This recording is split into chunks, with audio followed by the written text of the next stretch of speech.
For a large, long-lived system, technologies may change, teams may come and go, components may be outsourced, but the system persists. The system at the end of its life may be very different from its first iteration.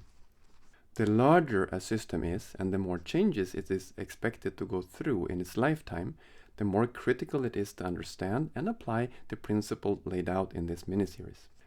Meaningful grouping into components is essential.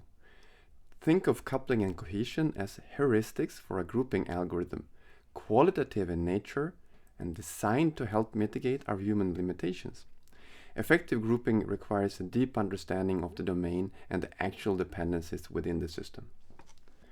Knowing the interfaces is key for any component or service-oriented architecture because they define requirements for components and establish responsibility boundaries between teams.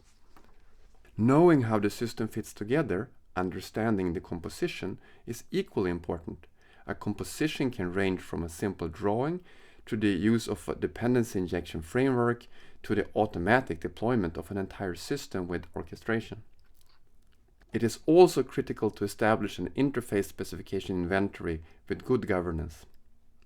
Changes to interface specification need to be agreed upon, documented, and communicated to prevent integration issues. Both the client and server sides are equal stakeholders, but in my experience, it works best if the server side holds the pen. At their core, both the composition and the interface inventory are forms of communication. With a good handle on these, A, we can evolve the system step by step in a controlled, non-disruptive way through clever use of backward compatibility. B, we can reuse components for other projects. C, we can substitute components to support different needs in functionality and cost, for example by swapping in or out a COTS product to save time and money. And D, we can introduce variability in the composition on top of a common base of components, creating variants that serve different users' needs, a cost-effective product line. That completes this mini-series. I do hope you picked up something useful. Thank you for watching. And I want to give a special thanks to my old colleague and friend who taught me much of this material.